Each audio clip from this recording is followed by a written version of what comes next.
জানো যে যখন তখন একটা অঘটন ঘটে যেতে পারে, সুতরাং যা করার সব ম্যাডাম কি পড়াইছে আর ওই ম্যাডাম কি পড়াইছে কিছুই হঠাৎ করতে পারছে না।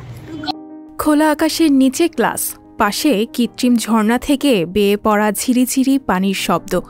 এ যেন প্রকৃতির মাঝে নিজেকে আবিষ্কার করার এক বিরাট আয়োজন।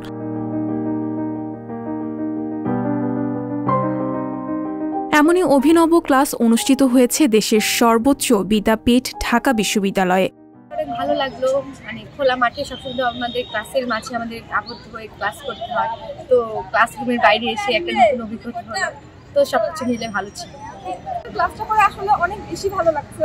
প্রকৃতির সান্নিধ্যে এসে ভারতীয় দর্শনের ক্লাস করা এটা আমাদের কাছে অনেক বড় একটা প্রাপ্তি। ম্যামের কাছে আমাদের রিকোয়েস্ট থাকবে যেন এরকম ক্লাস ভবিষ্যতে আমরা আরো অনেক করতে পারি, এটা আমাদের জ্ঞানের পরিধিকে এবং বাস্তব জ্ঞানকে বাড়াতে সাহায্য করবে। অধ্যাপক রেবেকা সুলতানা ম্যাম আমাদের একটি বাইরে ক্লাস নিয়েছেন, আর এই ক্লাসের মানে কি বলবো, একটা অ্যামেজিং ছিল। মানে একটা ভিন্ন ধরনের ক্লাসের মধ্যে নিজেকে থাকতে পেরেছি এবং অংশগ্রহণ করতে পেরেছি। এই ক্লাসটাতে আমি খুব আনন্দিত। এরকম ক্লাস যদি প্রতি মাসে কিংবা প্রতি সপ্তাহে একটা আয়োজন করা যেত তাহলে আর খুবই ভালো লাগতো আমাদের কাছে। জানা যায়, প্রত্যেক সেমিস্টারের শেষ ক্লাসটি উন্মুক্ত স্থানে শিক্ষার্থীদের আবেদনের প্রেক্ষিতে নেওয়ার চেষ্টা করেন দর্শন বিভাগের অধ্যাপক মোসাম্মত রেবেকা সুলতানা। গতকাল 2019-20 সেশনে স্নাতক তৃতীয় বর্ষের ভারতীয় দর্শন সম্পর্কে ক্লাসটি নেন তিনি। বিষয় ভারতীয় দর্শন নিয়ে থাকলেও পুরো ক্লাস ছিল জীবন নিয়ে। এই বয়সে ইউনিভার্সিটিতে আসার পর হল লাইফে এবং আমাদের ডিপার্টমেন্ট নিয়ে যে সমস্যাগুলো ফেস করি, এই সমস্যাগুলো কিভাবে আমরা ওভারকাম করব এবং আমাদের যে আলটিমেট গোল, আমাদের যে স্বপ্ন আছে, সেই স্বপ্নের দিক থেকে আমরা কিভাবে ধাপে ধাপে এগিয়ে যাব, সেই বিষয়ে দিক নির্দেশনামূলক বক্তব্য দিয়েছেন ম্যাম।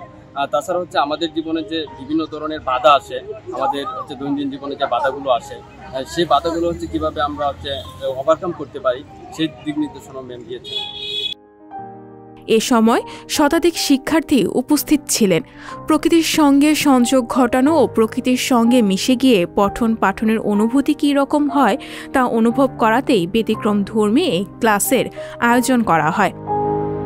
ডুয়ালিজম যেটা মানে ডান দিকে একটা ঝামেলায় পড়ে গেছে, যে আসলে গুরুত্বটা ফ্যাক্টরিটার আসছে আরেকটা আসছে ভিতর থেকে, মানে লেস্টেজ মিলাইছিলে এত সহজ কোশ্চেন আছে, অত সুন্দর লাইনিয়া কত দুটো দন্ড সবচেয়ে সহজ কোশ্চেন করেছিলাম। এটা কোনো কোশ্চেনই হয় না, এটা জাস্ট ফাইবার একটা কোশ্চেন। সানজিদা শম্পা, সংবাদ প্রকাশ।